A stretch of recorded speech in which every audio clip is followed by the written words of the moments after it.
Good morning, ladies and gentlemen. Dr. James Lyons-Weiler coming to you live from the WWDNYK studios in Pittsburgh, Pennsylvania. Um, Going live this morning to discuss the fact that President Trump and First Lady Melania Trump have reported that they are tested positive for coronavirus.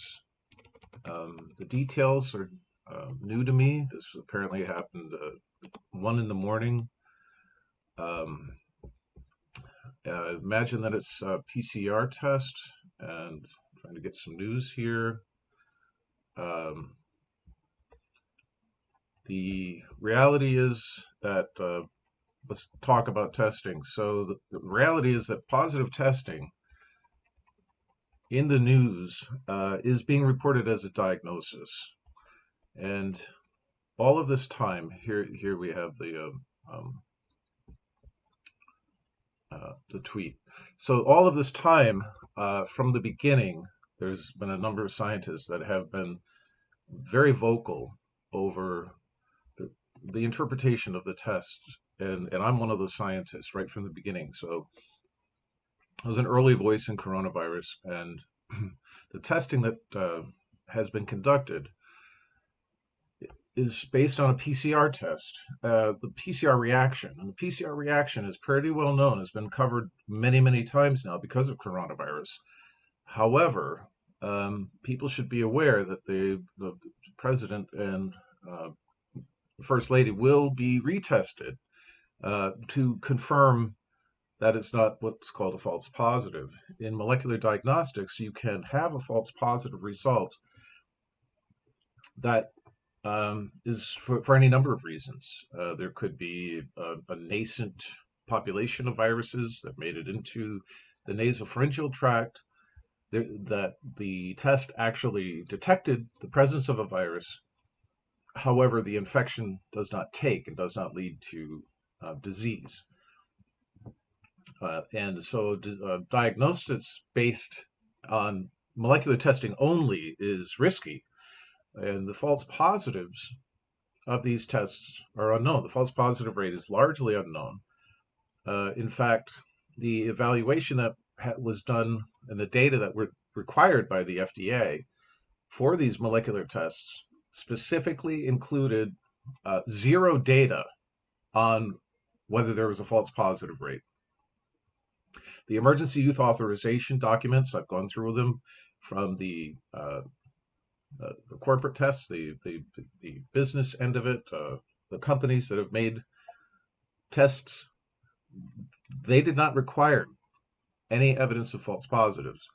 Since then, the FDA has determined that they had to require an evaluation of those tests, and that evaluation included only the accuracy of the test to detect the virus if it is present, and that's called sensitivity. So the percentage of times that a test will detect something that is actually present is sensitivity. I'm talking about specificity, the false positive rate. So Trump, who is over 70, he's 74. You've seen him. He's not exactly a cut figure, not a dig on him, but he's not the most physically fit individual. He does get out and golf some, but the president cannot be assumed to be infected until there's a second test, and the president and the first lady, of course, should not be presumed to be sick simply because of a false positive, but simply because there's a possibility of a false positive. So this is very important that you understand that this, of course, I wish the president and the first lady well, and everybody who has ever been in contact with them and anybody who's ever tested positive or had the diagnosis. I wish all of you, all of humanity well. But the reality is that the FDA has never required a single bit of evidence on the ability for these tests to avoid giving people a false diagnosis. This is in contrast to the test that was made available by Germany in February. February 16th, the CDC decided that they wanted to develop their own test. Now, let's talk about the German test that was available. On February 16th, 2020, Germany had developed, by then, Germany had developed a test by the following way. They downloaded the sequence of the SARS virus. They created synthetic molecules in the lab that they could test for sensitivity. So they synthetic molecules that matched the SARS-CoV-2 virus. And those they tested the sensitivity by spiking human serum samples, I'm sorry, sputum samples from the mouth and testing their kit on those samples. They then took sputum samples that they did not spike and they tested it on those samples. It's the simplest thing to do to determine specificity of these tests. And they found that their test was 100% specific. They then also took sputum samples of people who had coronavirus-like symptoms, but of course it hadn't made it to Europe at the time, and they tested it for what's called pathogen specificity. I don't know what test was actually done on the president. I'm assuming it was a RT-PCR test. RT-PCR is said by proponents of widespread screening to be so sensitive, and they're mild critics. So sensitive, it's said that if you walk across a room with a vial with a positive sample from a person who's infected, in a room where the PCR is being done, you could cause a false positive. That is not exactly correct. No, not a false positive. Yeah, a false positive. It's so sensitive. So if it's so sensitive, that the kit over here that you're using on another sample comes out to be positive, and it's really negative, that's a false positive. So it's not exactly correct that it's 100% certain that if you walk across the room, in the lab with a vial, they have ways to control this. Very controlled environment. There's hoods that they use. There's clean rooms and so on. However, the rapidity of testing and the instinct for us to do massive widespread testing has serious consequences to society if we test widespread. And that's what we're doing. If we do a population screen with just a 1% false positive rate, you're going to have hundreds of thousands or millions of positives, depending on how much you test, that are false. Hundreds of thousands or millions, depending on how many you test. So remember, 1 out of 100 false means 1 out of 100 shutdowns. 1 out of 100 false means 1 out of 100 schools. But that multiplied by the number of kids that would be tested in colleges and so on. So this very, very disruptive effect of testing for coronavirus, a widespread screening, random screens, okay, it requires very careful consideration whether it's an accurate test or not. And I had here on Unbreaking Science an interview with Dr. Singhang Li, and you can go and I'll see if I can bring that up. But the interview with Dr. Singhang Li is very important because he had done a study that showed that the PCR tests that were used had false positives and false negatives at a very high rate. So what I'm saying in simple terms is that it's not altogether clear that this first test will in fact be a true positive for either President Trump or the First Lady. USA Today is reporting that Trump has a 60% chance of being symptomatic.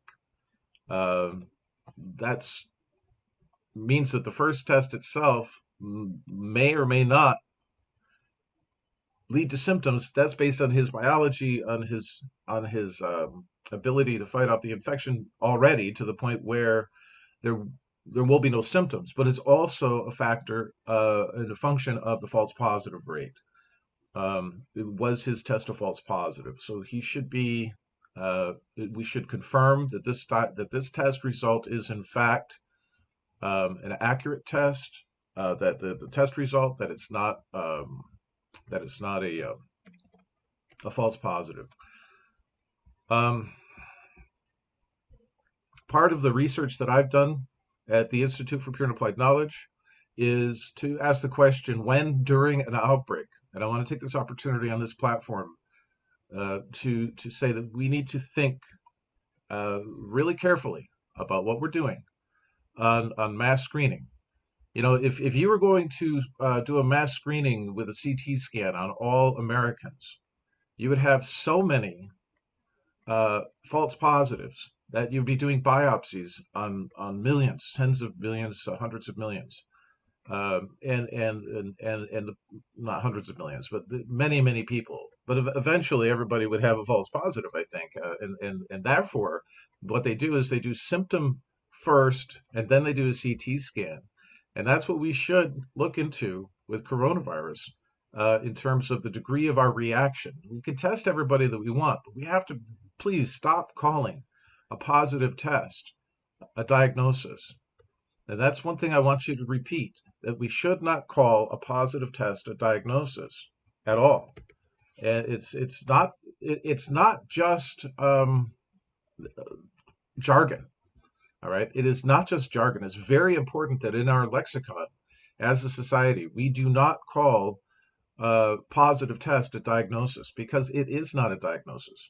Now, what Dr. Singhang Lee wanted to do was, in the process for months now, he wanted to he actually wanted to sequence. He wants these tests to sequence the PCR product. So after you get a reaction, when you get a reaction, a chemical reaction, then you end up with what's called the product of the reaction. Well, in this case, for the president, for everyone else, the PCR product is a population of nucleotide sequences that may be coronavirus sequences or may not be coronavirus sequences. But they could actually be parts of the human genome that are amplified by the test. They could be other viruses that are amplified by the test. There could be contamination in the kit, which we saw. And so, you know, I want to, I really want to emphasize that it's so important that we do not call a positive test a diagnosis. If we start doing that and we start doing widespread testing, we're going to end up with a very serious problem of rampant false positives and further shutdown, unnecessary shutdown, localized events, local specific events of shutting down schools, of shutting down workplaces. And you know what, folks, I've said this from the beginning, but it's hard to get the word out. I have a video holding CDC accountable for their um, for their contribution to the problem early on with the flawed tests that they shipped out. And you know, Dr. Fauci specifically said, no, let's not really look into this at this time. Go back to another episode of CDC's deadly testing fiasco, and ladies and gentlemen, figure out that we need to be extremely accurate before we even begin to be concerned about a positive test. So naturally, the next thing that I'm going to say is it would be nice if President Trump could get a copy of, or his physicians could get a copy of the Brownstein protocol in just in case. So out of an abundance of caution, you know, the protocol that Dr. Brownstein published in the journal Science, Public Health Policy, and the Law. It's really super important that this particular protocol get into the hands of Dr. Trump's physicians. So please, please share this and get this into the hands. I'm going to show it. Go to the journal Science, Public Health Policy, and the Law, where we have the Brownstein protocol. This is a high vitamin D, high vitamin A protocol of high vitamin C. Now, it's not just vitamins. There are others. But let me bring up the website here, please. Science, Health, Public Policy, and the Law. It's at publichealthpolicyjournal.com, where I'm editor-in-chief. It's under clinical translational research. Let me show you how to get there by bringing this in. This protocol includes iodine. It includes intramuscular ozone. and I believe some form of intramuscular peroxide, all of which are natural antivirals in the human body. So the human body produces these substances. So here's science, public health policy, and the law, clinical and translational research. I have an editorial introducing this, and then you can see the Brownstein protocol here. Let me increase this so you can see it. And go up. Right, very, very important that this get into the hands of the physicians. People are talking about hydroxychloroquine, but it's very important. A novel approach to treating COVID-19 using nutritional oxidative therapies by David Brownstein. This was a peer-reviewed case series studies. Why I'm reporting this to you is that we have right now um,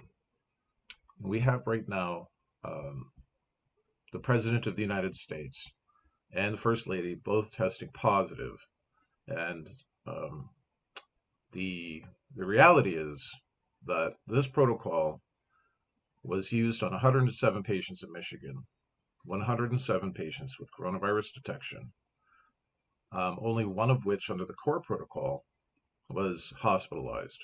Only 3 overall were hospitalized. This is an observational study, not a randomized clinical trial, but this would be should be given its due consideration for anyone that's testing positive.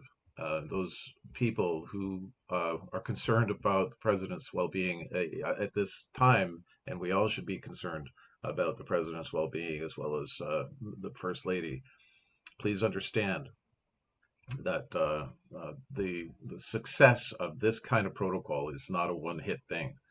The success of this protocol, this is a protocol that was used by Dr. Brownstein and other physicians in his practice for years for all respiratory virus illnesses. Very, very important that you understand that there's years and years of data of success. Now, when we think about coronavirus, of course, there's the anticoagulation therapy that we now do. There are they're not likely to throw people on ventilators anymore, like they have automatically. So in the past, so I would do all that you can do, to specifically share this video from Unbreaking Science so that we can get a scientific injection into the discourse, rational discourse and scientific consideration of what's happening right now in the United States of America, um, uh, October 2nd, 2020. And of course, other world leaders have tested positive. Boris from the UK tested positive, and he was a smoker. So, we should see and hope for a positive outcome. I think there's reasons to be optimistic, but please do what you can do to get the Brownstein protocol into the president's hands. And with that, I'm going to, since I have your attention, I'm going to give you a look at where you can go for more information about IPAC and what we do. So IPAC is at ipa-knowledge.org. You can go there and see exactly what we have been up to. All right, well, thank you, ladies and gentlemen. Dr. James Lyons Weiler, ipa-knowledge.org. And you can find this show on Patreon, patreon.com/WWDNYK. Dr. James Lyons Weiler, Unbreaking Science, signing out.